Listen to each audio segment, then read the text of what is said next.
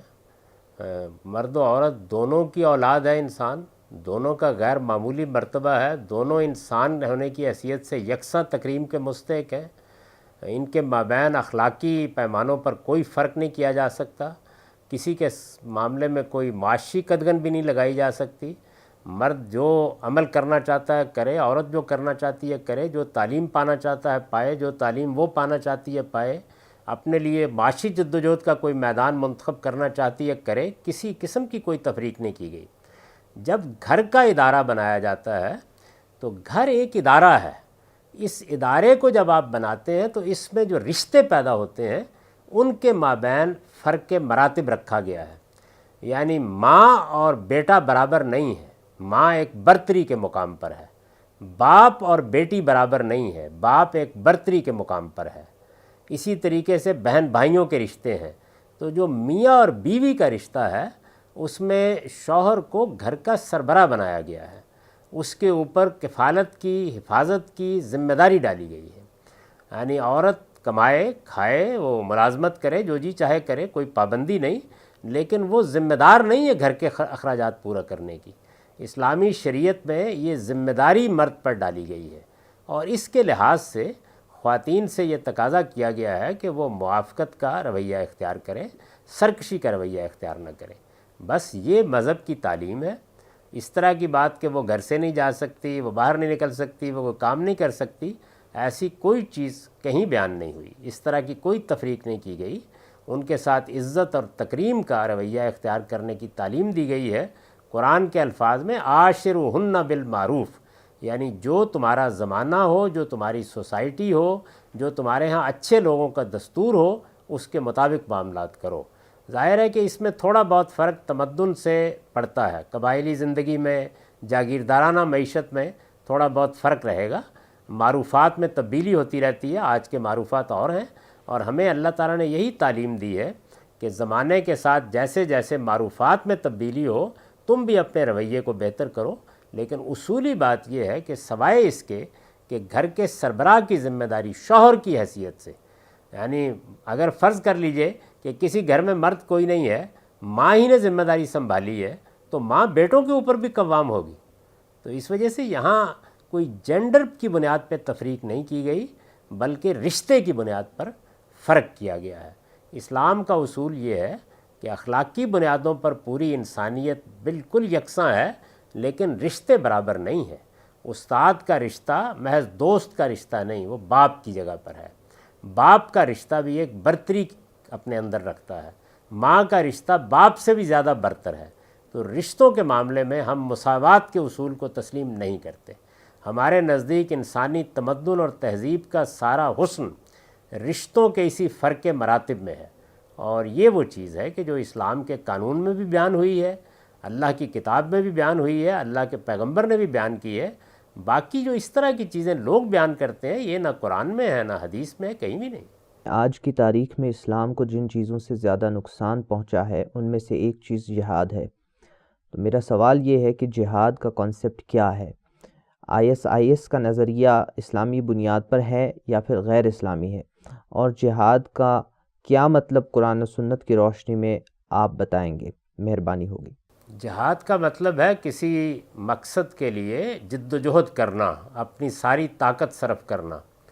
اسلام میں جہاد کی تعبیر سب سے پہلے دعوت کے لیے اختیار کی گئی ہے.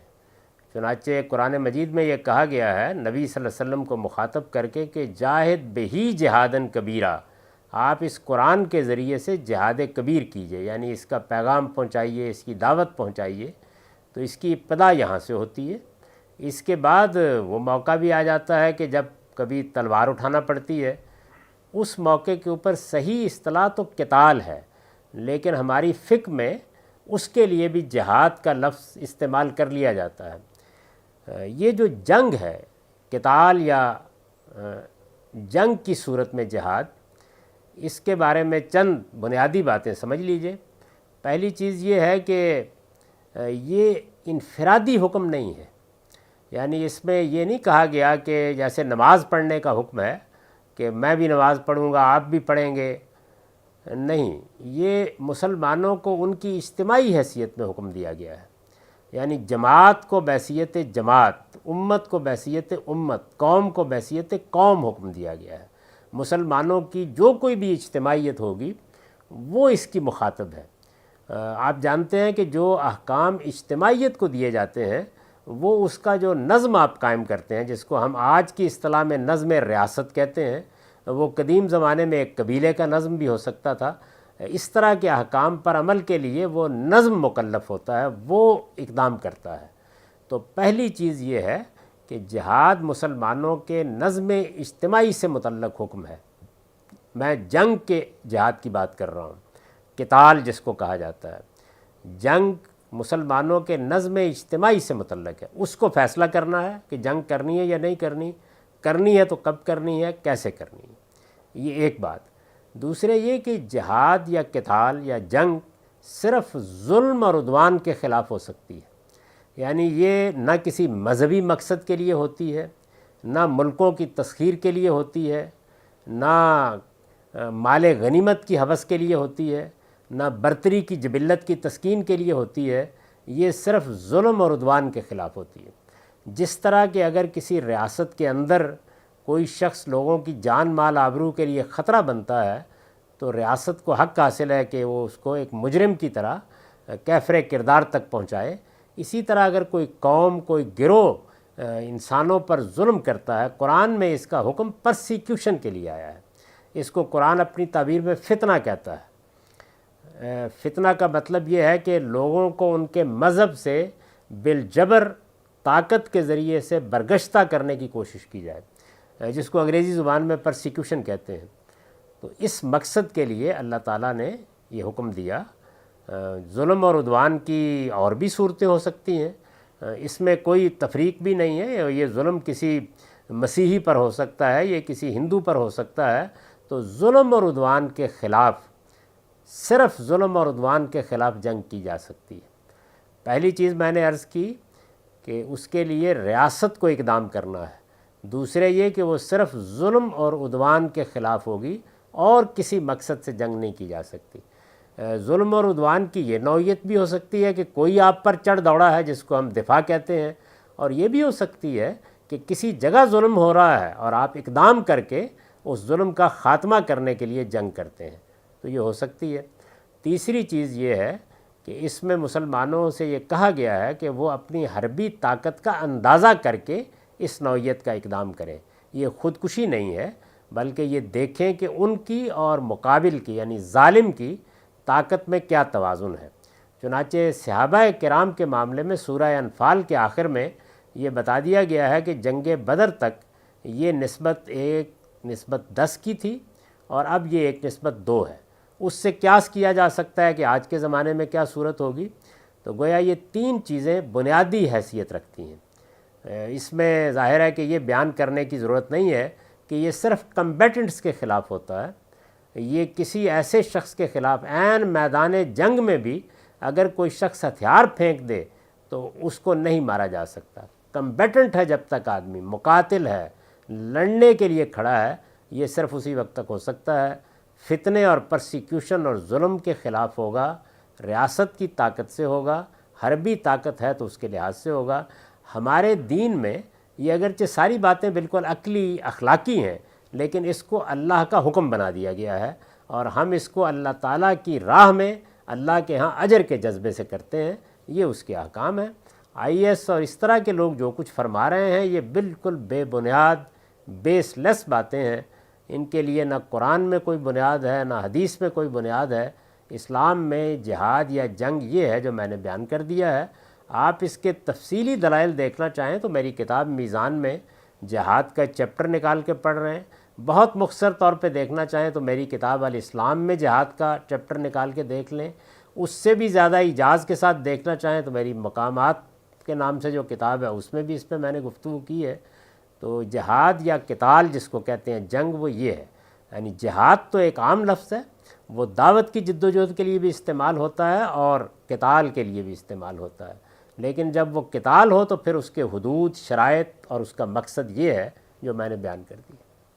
غامدی صاحب یہ پوچھتے ہیں، اسلام میں عورت کو عقل و تدبر میں مرد سے کم گردانا گیا ہے، مثلا تنہا عورت کی گواہی ناکافی ہے، حالانکہ موجودہ دور میں عورتیں دنیا بھر میں کم و بیش تمام شعبوں میں کام کر رہی ہیں۔ دوسری طرف اسلام برابری کا دعویٰ کرتا ہے، کیا آپ کو ایسا نہیں لگتا کہ اسلام اپنی اس پوزیشن میں کمزور ہے؟ آپ کیا کہتے ہیں اس بارے میں؟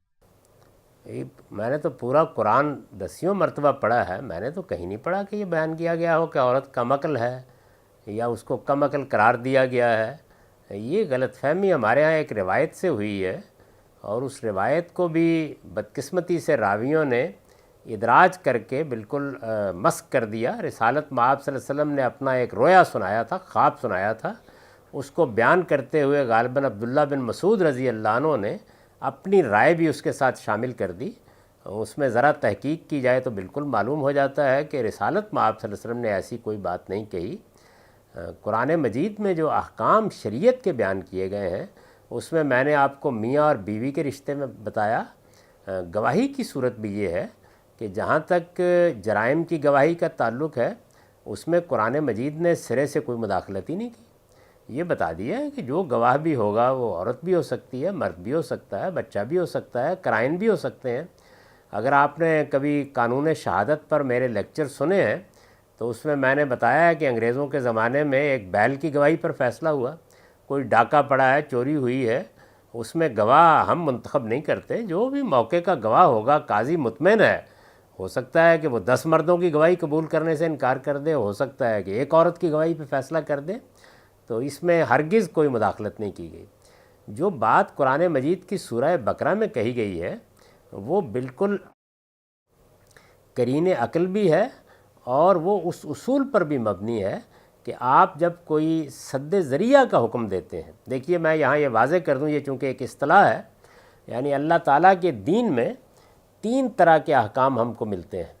ایک وہ احکام ہے جو جس وقت اللہ کی کتاب نازل ہو گئی تھی تو ایک وقتی تدبیر کے طور پر دیے گئے، مثلا رسالت مآب صلی اللہ علیہ وسلم کی ازواج مطہرات کے بارے میں بعض احکام، مثال کے طور پر اس وقت جو قتال ہو رہا تھا اس سے متعلق بعض احکام، اس وقت جو ہجرت ہو رہی تھی اس کے بارے میں بعض احکام۔ اسی طرح سے جب منافقین نے نبی صلی اللہ علیہ وسلم کے گھرانے کو اسکینڈلائز کرنا چاہا تو اس کے لیے بعض تدابیر بتائی گئیں۔ ایسے ہی جب منافقین نے خود رسول اللہ کے ساتھ تخلیے میں ملاقات کر کے ایک ڈھونگ رچایا تو اس کے بارے میں بعض احکام دیے گئے۔ ایسے ہی جب آپ کی مجالس میں بعض ناشائستہ باتیں کی گئیں تو ان کے بارے میں بعض ہدایات کی گئیں۔ تو ایک وہ احکام ہے جو ایک وقتی تدبیر کے طور پر دیے گئے، وہ اس وقت کے ساتھ ختم ہو گئے۔ دوسری وہ چیز ہے جس میں ہمیں ابدی شریعت دی جاتی ہے۔ وہ ابدی شریعت بہت سے معاملات میں ہے، اگر آپ اس کو دیکھنا چاہیں تو آپ میری کتاب میں پورا جو شریعت کا باب ہے اس میں اس کو پوری فہرست میں دیکھ سکتے ہیں۔ تیسرے وہ احکام ہوتے ہیں جو سد ذریعہ کے ہیں۔ سد ذریعہ کا مطلب یہ ہے کہ کسی خرابی سے روکنے کے لیے یا کسی بلائی کو حاصل کرنے کے لیے آپ ایک تدبیر بتاتے ہیں، یہ ہمیشہ زمانے اور حالات کے لحاظ سے بتائی جاتی ہے۔ تو قرآن مجید نے یہ بتایا کہ اگر آپ کوئی معاہدہ کرتے ہیں، کوئی لین دین کرتے ہیں، یہاں کوئی جرم کی گواہی نہیں ہوتی، واقعاتی شہادت نہیں ہوتی، میں نے اور آپ نے ایک معاہدہ کرنا ہے اور ہم نے فیصلہ کرنا ہے کہ اس پر کس کو گواہ بنایا جائے، تو وہاں قرآن نے یہ کہا کہ آپ مردوں کو گواہ بنائیں، کیونکہ اس وقت کے تمدن میں اس کا بڑا شدید اندیشہ تھا کہ گھر در میں رہنے والی خواتین جو باہر کے معاملات سے واقف نہیں ہوتیں، انہیں اگر گواہ بنایا جاتا ہے تو اس کے نتیجے میں مال کو نقصان پہنچ جائے گا۔ تو یہ تدبیر بتائی گئی، یہ سد ذریعہ کی ہدایت ہے۔ حالات تبدیل ہو گئے، زمانہ تبدیل ہو گیا، اس میں اب آپ کو پورا حق ہے کہ آپ جس طرح چاہے گواہی قائم کریں۔ یہ در حقیقت اس نوعیت کا حکم ہی نہیں ہے جس طرح کے لوگ اس کو سمجھتے ہیں، اور اس کا تعلق لین دین کے معاملات کی گواہی سے ہے، اس میں کم عقلی کا کوئی سوال نہیں۔ جو یہ کہا گیا کہ اگر کسی موقع پر 2 مرد میسر نہیں ہیں تو ایک عورت کے ساتھ دوسری عورت کو بھی شامل کرو، تو اس کی وجہ یہ بتائی گئی کہ وہ چونکہ گھر در میں رہنے والی خاتون ہے، جب وہ گواہی کے لیے بلائی جائے گی اور یہ گواہی بھی اگلے دن نہیں ہو جانی، ہو سکتا ہے جھگڑا 10 سال بعد ہو، 15 سال بعد ہو، تو ایسا نہ ہو کہ مردوں کے درمیان کھڑے ہو کے وہ گھبرا جائے اور اس طرح تمہارے مال کو نقصان پہنچے۔ تو تو اس کو ایک سہارا فراہم کر دو کہ اس کے ساتھ ایک دوسری خاتون بھی موجود رہے، تاکہ گھبراہٹ کے موقع کے اوپر اگر کوئی غلطی ہو رہی ہو تو وہ اس کو یاد دلا دے۔ یہ بالکل ویسی ہی تدبیر ہے جیسے ماں گھر سے اٹھتے ہوئے کہتی ہے کہ بیٹے باہر بہت سردی ہے، ذرا کوئی کمبل لے کے جانا، یہ احتیاط کر لینا۔ اس طرح کی بات ہے، اس کا کوئی تعلق اس سے نہیں ہے کہ کوئی کم عقل ہے یا اس کے ساتھ یہ معاملہ ہے۔ انسانی تمدن میں جو تغیرات آتے ہیں ان میں سد ذریعہ کی چیزیں تبدیل ہو جاتی ہیں۔ آج کے زمانے میں اس وقت کی عورت گھر در کی عورت تھی، وہ اصلاً ہاؤس وائف تھی۔ آج کے زمانے میں عورتیں وکیل ہو گئیں، سرکاری ملازم ہو گئیں، کاروبار کرنے لگ گئیں، اس کی ضرورت بھی ختم ہو گئی۔ یہ سادہ سی بات ہے۔ غامدی صاحب یہ پوچھتے ہیں ان ملکوں میں مسلمان اسلام پر کیسے عمل کریں جہاں مذہب کے بارے میں سوچنے تک پر پابندی ہے، مثلا چین، ازبکستان وغیرہ، یعنی جہاں پرسیکیوشن ہو رہی ہے۔ یہ اس میں کوئی شبہ نہیں ہے کہ یہ صورتحال اس زمانے میں بھی بعض ملکوں میں ہے، بڑی حد تک ہے۔ اس میں اللہ تعالیٰ نے جو بات کہی ہے وہ دو باتیں ہیں۔ ایک یہ کہ اگر آپ کے پاس کوئی ہجرت کی جگہ ہے، آپ جا سکتے ہیں، آپ کے لیے دروازہ کھلا ہوا ہے، تو جہاں اس طرح کی پرسیکیوشن ہو آپ اس جگہ کو چھوڑ دیں۔ ایمان کا تقاضا یہی ہے۔ لیکن اگر ہجرت کی کوئی جگہ نہیں ہے، باہر نکلنے کی کوئی صورت نہیں، جیسے کہ اس وقت ہے، یعنی اس وقت تو قومی ریاست نے نقل مکانی کا حق انسان سے چھین لیا ہے۔ اب وہ صورت نہیں ہے جس کی تصویر قرآن نے کھینچی ہے کہ خدا کی زمین کیا وسیع نہیں ہے۔ اس وقت خدا کی زمین قومی ریاستوں کی سرحدوں میں بند کر دی گئی ہے۔ تو اس طرح کے موقع کے اوپر پھر اللہ تعالیٰ یہ کہتے ہیں کہ جس حد تک بھی تمہارے لیے ممکن ہے اپنے دین پر عمل کرو۔ اس میں یہاں تک کہہ دیا ہے کہ اگر اس طرح کی پرسیکیوشن کی حالت میں بظاہر کفر کے کلمات بھی کہنے پڑیں تو اللہ تعالیٰ کی نگاہ دل پر ہوگی، وہ تمہارے ایمان کو قبول کر لے گا۔ یہی صورتحال کم و بیش بنی اسرائیل کو جب نبوکد نظر نے ان کو غلام بنایا ہے اس وقت پیش آ گئی تھی۔ چنانچہ آپ صحیفہ دانیال میں دیکھیے کہ حضرت دانیال کو نماز پڑھنے کے لیے بھی کیا کرنا پڑتا تھا۔ تو ایسی صورت میں بس جس حد تک آپ اپنے دین کا اظہار کر سکتے ہیں کریں، اور جس حد تک بھی آپ اپنے پروردگار کے ساتھ تعلق کو ظاہر کر سکتے ہیں وہ کیجئے۔ باقی آپ کا معاملہ ہے اور آپ کے خدا کا معاملہ ہے، وہ انشاءاللہ اسی کو قبول فرمائے گا۔ آپ کے علم میں ہے کہ وہ لوگ جو مکے میں تھے اور اپنا ایمان چھپائے ہوئے تھے، اللہ تعالیٰ نے محض ان کی وجہ سے رسالت مآب صلی اللہ علیہ وسلم کو حکم دیا کہ اس موقع کے اوپر دب کر معاہدہ کریں اور واپس چلے جائیں، تاکہ ان لوگوں کو کوئی نقصان نہ پہنچے۔ اور یہ بتا دیا کہ اگر ان کو اس وقت کفر کا کلمہ بھی کہنا پڑ رہا ہے اور وہ اپنے دل میں ہی مطمئن ہے، وَقَلْبُهُ مُطْمَئِنٌ بِالْإِيمَانِ، یہ الفاظ ہیں قرآن کے، تو اللہ اس ایمان کو قبول کرے گا۔ تو دونوں صورتیں قرآن نے بیان کر دی ہیں، ان میں سے جو ممکن ہو وہ اختیار کر لینی چاہیے۔ سر میرا سوال ہے کہ ہندو مت، بدھ مت اور جین مت وغیرہ کے حوالے سے یہ سوال ہے کہ وہ اپنے عقائد اور رسم و رواج میں مختلف ہونے کے باوجود وہ بنیادی مسائل کو لے کر متفق ہیں، اور وہ پھر بھی اپنے آپ کو ہندو کہتے ہیں۔ مثلاً شیو مت ہے، وشنو مت ہے، یا ہنایان مہایان ہے، بدھسٹ گروپس ہیں، وہ ان تمام کے باوجود ہندو ہیں اور متحد ہیں۔ لیکن مسلمان جن کا اعتقاد اور ایمان ایک ہے، وہ محض جزیات میں ایک دوسرے سے اختلاف رکھتے ہیں۔ تو آخر ان میں فرقہ واریت اس قدر کیوں در آئی ہے؟ وہ ایک دوسرے کے در پہ ہیں اور ایک دوسرے کا قتل کر رہے ہیں، وہ اپنے دینی مراکز کو تباہ و برباد کر رہے ہیں، اور اس کو لے کر کے دوسرے قوموں کو ان اپنے داخلی امور میں مداخلت کرنے کا موقع بھی دے رہے ہیں۔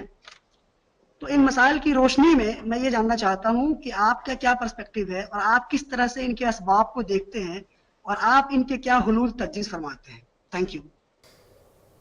دیکھیے، جو کچھ میرا مذہبیات کی تاریخ کا مطالعہ ہے اس کی روشنی میں آپ کو یہ بتا سکتا ہوں کہ کسی بھی مذہب کو جب سیاسی طاقت حاصل ہوتی ہے تو یہ جتنی بھی آپ نے باتیں بیان کی ہیں وہ سب اس میں آ جاتی ہیں۔ طاقت کے بارے میں آپ جانتے ہیں، علامہ اقبال نے کہا ہے کہ صاحب نظرہ نشہ قوت ہے خطرناک۔ طاقت ایک ایسی چیز ہے کہ جو اسی طرح کی کرپشن پیدا کر دیتی ہے۔ یہ جو جن مذاہب کا آپ نے ذکر کیا ہے، آپ ان کی تاریخ پڑھ کے دیکھیں، جب ان کے پاس بھی سیاسی طاقت تھی تو یہ وہ سب کچھ کرتے رہے۔ ان میں بھی بے شمار فرقے بنے، گروہ بنے، مارا پیٹا گیا، بدھوں کے ساتھ جو سلوک ہندوستان میں ہوا ہے وہ تاریخ میں موجود ہے. کس طرح ایک زمانے میں ایک بڑی سلطنت قائم ہو گئی, پھر کیا ہوا اس کے ساتھ. تو مسلمانوں کو محمد الرسول اللہ صلی اللہ علیہ وسلم کے بعد, اسلام تو سب نبیوں کا دین ہے, محمد الرسول اللہ صلی اللہ علیہ وسلم کے بعد سیاسی طاقت حاصل ہو گئی. یہی سیاسی طاقت حضرت مسیح کے بعد کوئی 300 سال بعد ان کے ماننے والوں کو بھی حاصل ہو گئی.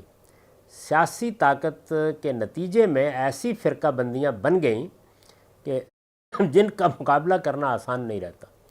تو ہم دراصل اپنا وہ عظمت کا دور ہے اس کے نتائج بھگت رہے ہیں. ان لوگوں کے ہاں یہ دور ذرا بہت ماضی میں چلا گیا, یہ اس سے نکل آئے ہیں. مسلمانوں کو اس میں کچھ وقت لگے گا.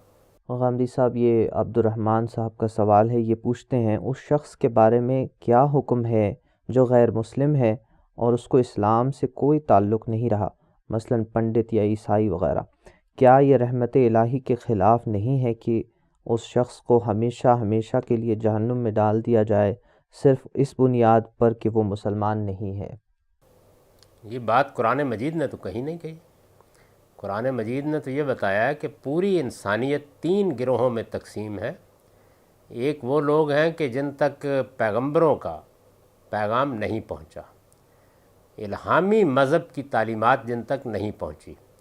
تو اللہ تعالیٰ نے یہ بتایا ہے کہ جو ان کی فطرت میں ہدایت ہے میں اسی کی بنیاد پر ان سے مواخذہ کروں گا. یہ بات سورہ اعراف میں جہاں عہد الست کی داستان بیان ہوئی ہے بڑی وضاحت سے اللہ تعالیٰ نے واضح کر دی ہے. دوسرے وہ لوگ ہیں کہ جن تک پیغمبروں کی دعوت پہنچی اور انہوں نے اس کو قبول کر لیا، جیسے کہ حضرت مسیح کے ماننے والے ہیں، حضرت موسیٰ کے ماننے والے ہیں. قرآن نے ان کو گن کر سورہ بقرہ میں یہ بتا دیا ہے نام لے کر، ان الذین ہادوا والذین والنصارى والصابئین، گن کے بتا دیا ہے کہ یہ جتنے بھی گروہ ہیں ان کے مواخذے کی بنیاد جو علم ان کے پاس آ گیا ہے وہ ہوگا. اور وہ علم کیا ہے کہ یہ ایک پروردگار کو مانیں، یہ آخرت میں جواب دہ ہوں اور یہ اچھا عمل کریں. اب ظاہر ہے کہ اس کا ایک لازمی نتیجہ یہ ہے کہ جب کبھی بھی ان کے پاس خدا کی ہدایت آئے اور یہ جان لیں کہ یہ خدا کی ہدایت ہے تو اس کو آگے بڑھ کے قبول کریں.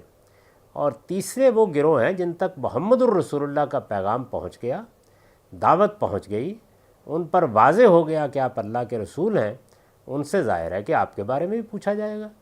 تو یہ دنیا میں جتنے لوگ ہیں ان کے علم کے لحاظ سے ان کے ساتھ معاملہ ہوگا. ہم نہیں جانتے کہ خود مسلمانوں میں کتنے لوگ ہیں کہ جن کے ساتھ کیا معاملہ ہوگا، اور ہم نہیں جانتے کہ کتنے لوگ ہیں کہ جن کا عذر ہندوؤں میں سے، مسیحیوں میں سے، یہودیوں میں سے اللہ قبول فرمائے گا. اس میں کوئی فتویٰ دینے کا ہم کو حق نہیں ہے، نہ دنیا میں نہ آخرت میں. ظاہر ہے کہ یہاں تو مسلم اور غیر مسلم کی ایک تفریق ہے. قیامت میں ہر گروہ کے علم کے لحاظ سے معاملہ ہوگا. تو وہ لوگ رسالت مآب صلی اللہ علیہ وسلم کی دعوت کے مکلف ہیں جن تک آپ کا پیغام پہنچا، آپ کی دعوت پہنچی، آپ کا تعارف پہنچا اور انہوں نے سوچ کر سمجھ کر جانتے بوجھتے انکار کر دیا، وہ یقیناً مجرم ہیں. باقی جن کے پاس کوئی عذر ہے، بات نہیں پہنچی یا سرے سے کسی پیغمبر کی بات بھی نہیں پہنچی، ان سے ان کے علم کی حد تک ہی مواخذہ ہوگا. تو قرآن مجید کی بات تو یہ ہے. اس وجہ سے یہ جو باتیں عام طور پر لوگ کہتے ہیں اس کی کوئی حقیقت نہیں. السلام علیکم غامدی صاحب. جی وعلیکم السلام. میرا سوال ہے کہ ہمارے یہاں پلورسٹک سوسائٹی ہے، تکثیری سماج میں جو تربیت کا ایک ڈھنگ ہے ہمارے یہاں وہ فیملی پلاننگ کہلاتا ہے، لیکن مذہبی پوائنٹ آف ویو میں وہ مطلب مذہب بالکل سامنے آ جاتا ہے، اور ان کے یہاں ٹیکسٹول دلائل بھی ہیں، جیسا کہ وما من دابۃ الا علی اللہ رزقها کہتے ہیں، یعنی جو بھی انسان ہے اس کو تک رزق پہنچے گا. یا لا تقتلوا اولادکم من خشیۃ املاق کہتے ہیں کہ اولاد کو قتل مت کرو. لیکن یہ سب ٹیکسٹول دلائل اپنے جگہ ہیں، اس کے باوجود اس کا بہت برا اثر ہمارے سماج پہ یعنی مسلم سماج پہ پڑتا ہے، جس کی وجہ سے صحیح تربیت نہیں ہو پاتی. تو اس سلسلے میں مذہبی پوائنٹ آف ویو صحیح کیا ہے میں جاننا چاہوں گا.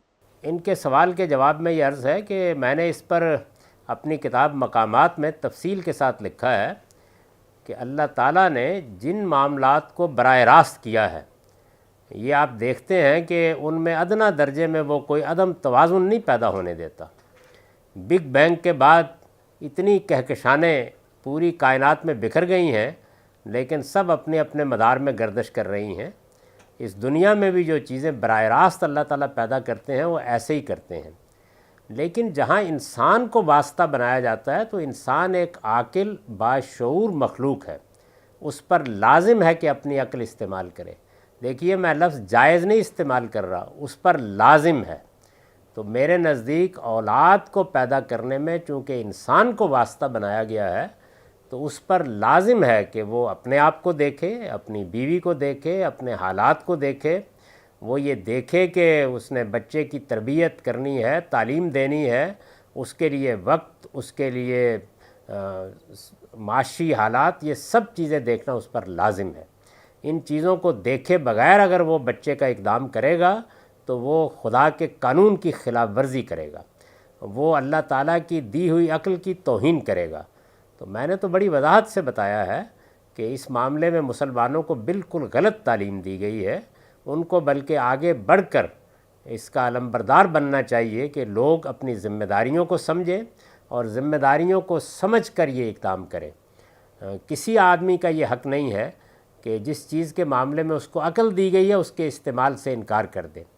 ایک کسان کی کھیتی کی مثال آپ لیں، اس کا فرض ہے کہ وہ یہ دیکھے وہ کیا فصل بونے جا رہا ہے، زمین کو اس نے موزوں وقفہ دیا یا نہیں دیا، زمین کی زرخیزی کو قائم رکھنے کے لیے کیا ضرورتیں ہیں، وہ اس کے جو فصل بونے جا رہا ہے اس کی برداشت کر بھی سکے گا یا نہیں کر سکے گا، برداشت کے بعد کسی منڈی میں اس کی کوئی گنجائش بھی ہوگی یا نہیں ہوگی، یہ ساری باتیں وہ کرے گا۔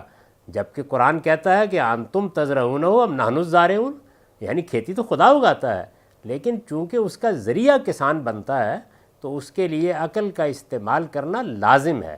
یہ جتنی چیزیں میں نے آپ سے عرض کی ہیں، یہ جو آپ نے آیات کا حوالہ دیا ہے وہ بالکل الگ چیز ہے۔ یعنی ہم میں سے ہر مسلمان یہی ایمان رکھتا ہے کہ اللہ تعالیٰ نے رزق کی ذمہ داری اٹھا رکھی ہوئی ہے، لیکن رزق کی ذمہ داری کیا اسباب سے ماورا اٹھا رکھی ہوئی ہے؟ وہ اسباب کے اندر ہے۔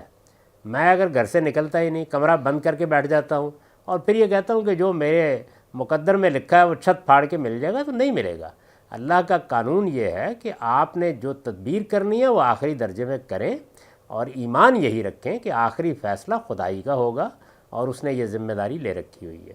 وہ ذمہ داری تو اس نے پہاڑوں کے کھو میں بیٹھنے والے لوگوں کی بھی لے رکھی ہے اور ان کے لیے وہ اسباب فراہم کرتا ہے، لیکن کسی عاقل مخلوق کے لیے اس کی جد و جہد ضروری ہے۔